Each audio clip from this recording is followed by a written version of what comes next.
Nange mugamba muti abaagala balungi abeekuumira ku Ssenga Face 256 mbaliriza ate nate olunaku olwaleero kansibire muli bulungi yonna gye musinziira okubeera nga mundaba oba nga mumpuliriza. Olunaku olwaleero manyi kye njagala twogere ku bintu by'osobola okubeera ng'okola bw'oba ng'oyagala omukyala oba ku bukodyo bw'osobola okozesa okubeera ng'ohuukinga mukyala yenna oba omukazi yenna gw'oyagala okuganza.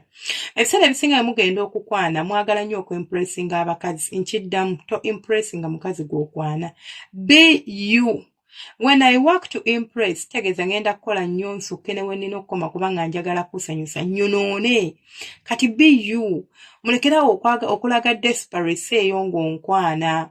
Bw'ojja okukwana omukazi waba ogenda okukwana omukazi n'omulaga nti oli desperate, n'omulaga nti omwetaaga no matter what, kizibu nnyo kiba kizibu nnyo okubeera ng'omukyala ono ogenda kumuhuukinga oba ogenda kumuwangula omutima.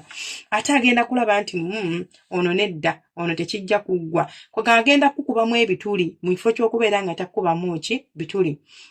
So woba olina omukyala oba woba olina omukyala ng'omwagala ng'omukwana ng'oyagala kumuhuukinga nti singa nze njagala omukyala abeere nga wange, lekerawo okwagala okumwimpressinga kyekisooka.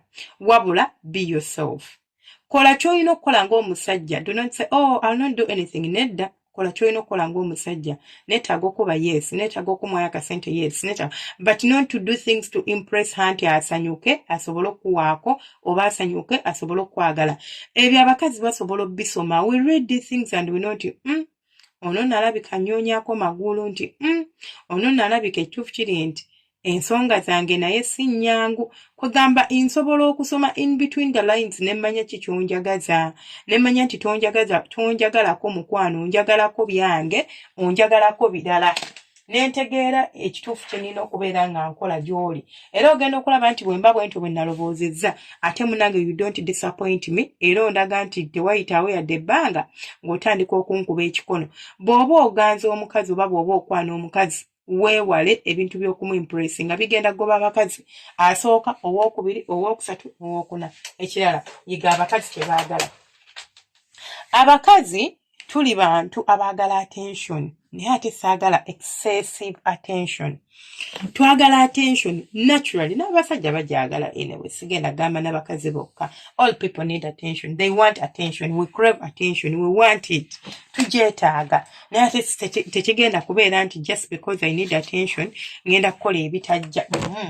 Kati saagala obeere nga oli buli wamu. Ojjudde buli wamu. Omukazi buli w'akutunula akulaba. Omuntu yenna mu nsi muno. It is psychology. Bwongo. Omuntu yenna ayaayaanira ekyo ky'atasobola kutuusaako ngalo. Bw'abanga gw'asobola okulaba mu buli ango bw'akwagalidde you available buli ssaawa, togenda kumuwangula mutima. Ky'ova olaba mugenda ne mugamba nti abakazi tebaagala abasajja balungi, like they don't want men who are calm. Baagala abasajja abayaaye oba abaniganiga oba abantu ntubwe batyo. Omanyi lwaki oyo omuyaaye awangula? Oyo omuyaaye mwana g'amazale leero siriiwo. Okitegeera? Ate bayina keya. Ky'ova olaba baagala. Mwefuula mbu muli too good, mwefuula mbu muli oba muli bawulize something like that.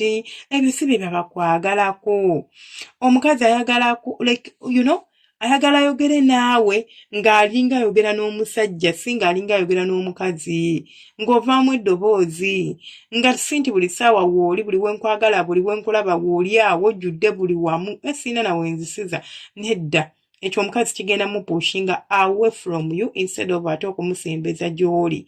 Kati kirina kubeera gy'oli gwe okumanya nti bwe mba njagala omukazi ono oba bwe mba njagala okubaako kenfuna oba kentuukako, nina okuteekawo embeera eraga nti njagala kino oba njagala kiri. Wabula sigenda kubeera nga nzijudde buli wamu, wansaba ssente muwe, mugambeko nti siina. Mutuuka n'okwewola ensimbi ng'okwana omukazi just to impress her. Imagine neweewola engoye, neweewola engatto, buli kimu n'okyewola. Sigambe nti no jangu nga wenna oli shabe ng'olinga atagatta. Ebyo si bye njogedde. Naye ate sitegeeza nti no nti just because of that oba because I'm not saying kale be shabby. Sorry.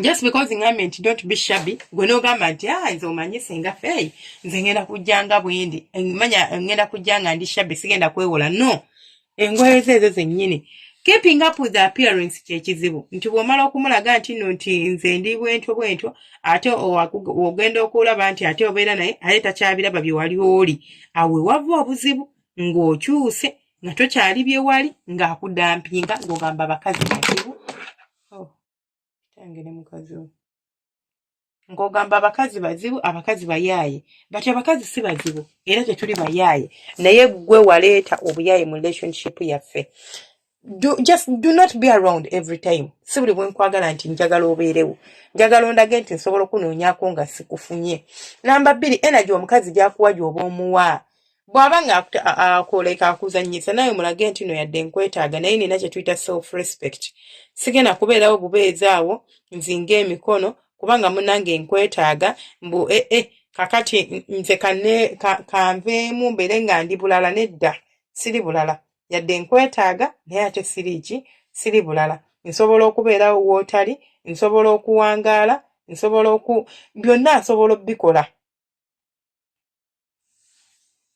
ate akakodyo akalala k'osobola okuyitamu okubeera ng'omukazi omufunza omukazi mulage nti oli comfortable n'ekyo kyonna ky'ateeka ku mmeeza don't panic just because akukanze tingenda kulekawo mbunootye no don't panic kyova olaba manipulating women are manipulators I'm telling you this nze ndi mukazi they manipulate every situation gy'asobola okubeera nga ate n'ogwa kw'oli nga ye mukugu alinza okumanipulatinga paka kuwulira bubi so mulage nti I can be comfortable to walk away from you bwe kiba nga kyekyetaagisa togenda kubeera ng'omalako emirembe if you cannot give me what I deserve it's okay nekyatubalaga tusaba nnyo kasolo bannange omuntu waakamukwana just waakamukwana omusaba kasolo this is why relationships keep failing noganze senga njagadde abawala naye buli muwala gwe njagalako agenda nga tewabaka naye omusaba mangu kitegeeza enkwana yombi ddamu ogirevising olaba obuzibu buliwa akasolo tetukasabira mu wiiki emu mpoziko nga naye omusanze naye ng'alina ennaku ye baamukyaye anoonya rebound oba ng'ali awo taagala kumanya be bano abantu abatafaayo yakuwa buwi ate egenda kusenguka akuwa ne weezinirako naye waba nga si bebbo aba agenda kunyiiga alabe nti you have disrespected her okitegeera akusuulewo kale byebwe nno oba bw'obumu ku bukodyo bw'osobola okuyitamu okukuuma omukyala ng'omukwana n'omuhuukinga n'abeera ng'awulira bannange njagala ssaamu akubireko mubeere bulungi mu akuuma atakuumira mpeera mbaagala nnyo tusinkane ate ku live ekiro mubeere bulungi mwiraba I love you so many.